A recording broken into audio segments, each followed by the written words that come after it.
So, in my lifetime, I've predicted every presidential election correctly except for 2016, and I'm not alone there. There's a lot of people that thought Hillary Clinton was going to win back in 2016. I was wrong in that election.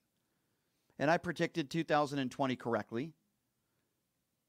Way back in the day, I predicted George W. Bush. I think I was 18 years old. I predicted George W. Bush would defeat Al Gore. That was a really close race. And I predicted Obama would win the following two elections. And I was wrong about yesterday. And unlike many MAGA people out there in the MAGA world, and we'll get to that still believe Donald Trump won the 2020 election, I sit here before you today with questions, but I still accept the results and admit that I was wrong.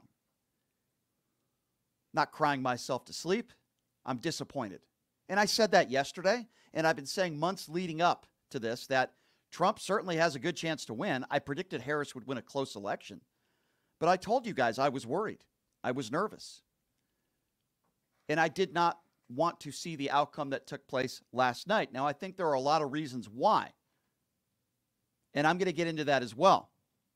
But I'm taking a different approach than some people. My approach is as follows. Every single day on this show, I'm going to hold Donald Trump accountable. That is not going to change. Every single day on this show, I'm going to call out the nonsense, the lying, the hate speech, every day. That is not going to change. I am not taking a defensive approach today. I am taking an offensive approach. I assume on January 20th, when he becomes the president again, the war in the Ukraine is going to be over. Donald Trump said that he would end the war in the Ukraine within 24 hours. Those are his words, not mine. Are we going to hold his feet to the fire? I am. He said that he was going to deport 15 million migrants. Let's give him a time to do that. Let's see if he does that. He said car loan interest rates will be deductibles. He said credit card interest rates will be capped at 10%. 33% of the budget will be cut. It'll be balanced. Let's see if he can go ahead and do that. He said there'll be corporation tax cuts. Zero taxes on Social Security. No tax on tips. Let's see if he does that. Because I remember back in 2016, he said he was going to build a wall and Mexico was going to pay for it. How'd that go? He said he was going to hire a special prosecutor to go after Hillary Clinton. How did that go? I'm just asking the question. We need to hold his feet to the fire. Now, there are a lot of Americans in this country that believe every word that he says. I'm not talking to any of you. Because you're going to believe anything. We know that Kamala Harris just conceded and gave Donald Trump the phone call that Donald Trump now, 1,463 days later, never gave to Joe Biden. Donald Trump still says that he won the 2020 election. And if you don't believe me, well, this is exactly what Donald Trump said when those election results came in back in 2020. Have a listen to this. This is a fraud on the American public. This is an embarrassment to our country. We were getting ready to win this election. Frankly, we did win this election. That's exactly what Donald Trump would have said if he lost yesterday. He would have said the exact same thing. It's interesting, isn't it?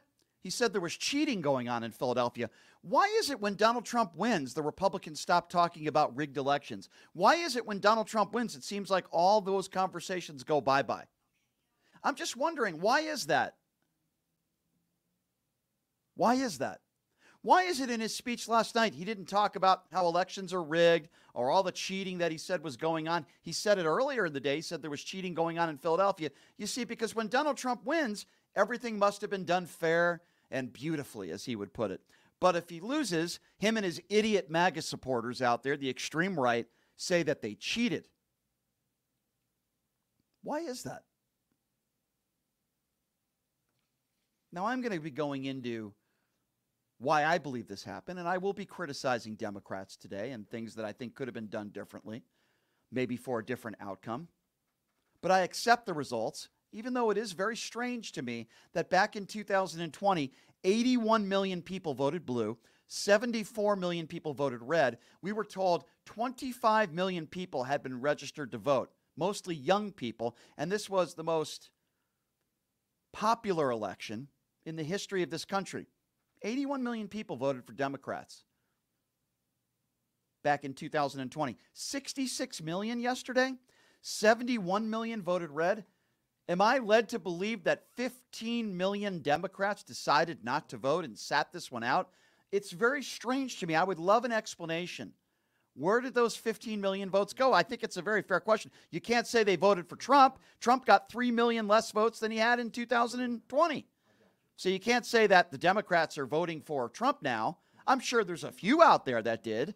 But where did all these votes go? I'm just asking the question. I think it's a very fair question to ask. Where did all these votes go? We were led to believe that this was the most popular election turnout in history. Well, if that's the case, why did 15 million Democrats decide to sit this one out? It's a very fair question to ask, I think. No talk about this election being rigged by Donald Trump. Where's all the voter integrity talk? Now, there are some positive things to note. Mark Robinson lost. Kerry Lake lost. In most states, women have the right to do what they want with their bodies when it comes to abortion. So there are some positives to talk about as well, in my opinion. But I did not see this coming. Now, we can talk about Democrats for a moment. But I can tell you before I get to Democrats and some criticisms I have, Kamala Harris picked up the phone and she called Donald Trump about 30 minutes ago. And the reports are she said we want a peaceful transfer of power and talking about Joe Biden. And she conceded, something Donald Trump has never done. 1,463 days, still hasn't conceded the 2020 election, still didn't congratulate Joe Biden. You MAGA Republican idiots out there, are you okay with that? I'm going to hold his feet to the fire every single day, like I always have. This show will not change. He wants to end the Ukraine war, and he says in 24 hours he'll be able to end the war. Okay, I guess January 21st, the war will be over. Everything will be okay in the Middle East, right? You're all going to get tax breaks. Now, I think he's full of crap. I know he's full of crap, but we'll hold his feet to the fire. Will you do the same? For those of you yesterday that voted for Donald Trump, will you hold his feet to the fire? All the promises that he made? He's getting another good economy. He's being left another really good, stable economy left by another Democrat. Years ago, it was Barack Obama. He ruined that. What's he going to do with this economy? We are going to hold his feet to the fire. So for those of you out there that are not in the best of moods today, for those of you out there that are upset at the outcome last night, let's hold Donald Trump's feet to the fire. Let's be aggressive with all the promises that he has made. Let's all do that as a nation. Let's turn that energy. Some of you are upset. Some of you might be depressed. Some of you are angry. Let's take all that energy and let's hold Donald Trump to account. That's what I ask of all of you. I promise you I will bring it, and I will do that on this show every single day. That's right, ladies and gentlemen. The adjudicated rapist and 34-count felon will be held to account at least on this show. I promise you that. With that being said, I do have some criticisms for Democrats. And let me start by saying this. I've heard on multiple networks that those inside the Harris campaign are putting the blame and pointing fingers on Joe Biden. That's ridiculous. Should there have been a primary? Probably. Monday morning quarterbacking this situation, there probably should have been a primary. Looking back on the situation, if Joe Biden was going to step down, probably should have been done sooner. Very, very difficult when you give Kamala Harris only several months to really introduce herself to the American people running for president, where Donald Trump had years to do so. It put her in a very, very difficult situation. Very difficult. So I believe, looking back, there probably should have been a primary. Things should have happened sooner. They happened way too late. That is my first criticism. My second criticism, in all due respect to Tim Walz. I like Tim Walz. I think he's a good man. I think he's a good governor. Probably would have been a good vice president. I thought it was the wrong choice. I said it the day that they announced it, that Josh Shapiro should have been the pick. Now, would that have changed the outcome of the election? Maybe not. I don't know. But I thought Tim Walz was probably not the right choice. So that's my second criticism. Thirdly, we saw this in 2016. And we saw it again today where a female is trying to become the leader of the free world. I don't think this election had a lot to do with race. Why do I say that? Well, Barack Obama was elected. Barack Obama's a man. I'm not sure we're ready in this country. And when I say we're, I'm not talking about myself. I'm not talking about some of you that voted for Kamala Harris. I'm not sure we are ready as a country to vote in a female to become the next president of the United States. Now, that's sad, but I do believe the fact that she is a woman played a factor. I do believe that some people that went into that voter booth did not want to vote for a woman. Now, I would call those people idiots, right? I think it'd be great if we had a woman, the leader of the free world. I don't have any problem with it. I don't care what's between your legs. But I do think that played a factor. I absolutely do. I felt like Kamala Harris did everything she could do. I thought she overperformed. She did a great job in that debate. She did everything she could. They campaigned hard. Maybe you could criticize the campaign for being a little bit too careful with her with interviews for a short time there. And then several weeks ago, she did the rounds, did Fox News, did the Howard Stern show. Some could make the argument maybe it was a little too late. But I'm not going to sit here and criticize the campaign. I thought they did fine.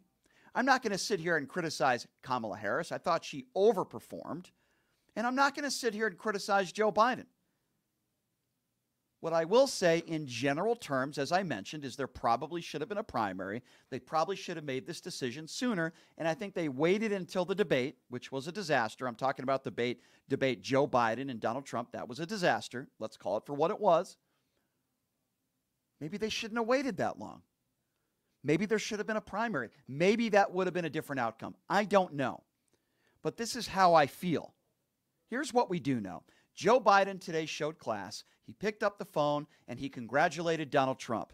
Kamala Harris showed class. She picked up the phone, she conceded, and she congratulated Donald Trump. Kamala Harris is going to be speaking at the top of the hour. And I can tell you this. She's not going to play the victim. She's not. She's not going to say that they cheated, meaning the Republicans. She's not going to lie, and she's not going to incite violence. Doesn't that mean something? And I'm talking to the people out there that did not vote for Kamala Harris. Doesn't that mean something to you to have decency? And I am a little bit confused. I am. I'm confused on how so many people in this country, the popular vote is what surprises me more than anything. How that there are more than 50% of people in this country that have no problem with putting an adjudicated rapist and 34-count felon as the leader of the free world.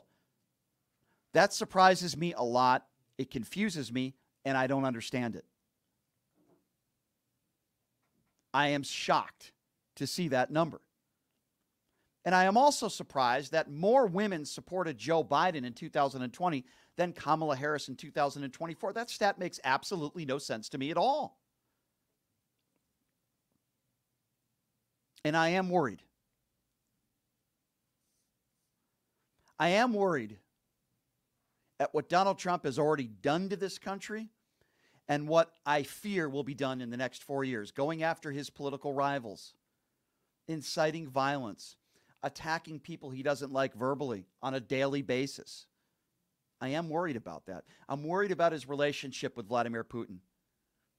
I'm worried about what he's going to give up. I'm worried about what his administration is going to look like. People don't want to talk about that. Robert F. Kennedy Jr. involving health and women. I am worried about that. We all should be worried about that. Robert F. Kennedy Jr., the conspiracy theorist nut in charge of health in a powerful position in Donald Trump's cabinet, I'm very concerned about that. I'm very concerned about a lot of convicted felons that are going to be working in Donald Trump's administration, the Peter Navarros of the world, the Stephen Millers of the world, maybe even a Steve Bannon type, who at least will be an advisor, the Sebastian Gorkas of the world, people like Dinesh D'Souza, Charlie Kirk. These are not serious people. So I'm worried about the administration that he is going to put together. That is a concern of mine. If you thought the last administration was bad, remember, half of his administration didn't support him. He had a bunch of five-star generals and some people that were respected by many. Who is he going to have as an administration now? So I'm very worried about that as well. I don't know what the next 4 years is going to look like, but I would imagine it'll probably look like the 4 years of Donald Trump when he was in office. I hope we don't have another pandemic. That would be terrible, and I couldn't ask for a worse leader of the free world during a global pandemic. But I think it's going to be exhausting, and I think there's going to be a lot of hate. There's going to be a lot of bigotry. And I guess the best word that I could use is I am extremely disappointed in this country. And so many people in this country that decided to vote for hate, they decided to vote for bigotry over decency, over humanity. I'm very disappointed in that. But it's not going to change what I do every day. It's not going to change what I do tonight. I'm going to spend time with my family, my friends. I'm going to enjoy life. And I suggest all of you do the same. Am I disappointed? Yes. It's not going to change this radio show one iota. In fact, I think it'll actually make it stronger. And many people can make the case it'll make the show more popular. I am not going to change one thing that I do on this show. Not one thing. I am going to hold people to account, particularly in this case, Donald Trump and MAGA Republicans, and I will not change. I won't change my opinions. I won't change my views. I'm not changing anything. So you don't have to worry about that. I can promise you that. But I am confused. I am confused.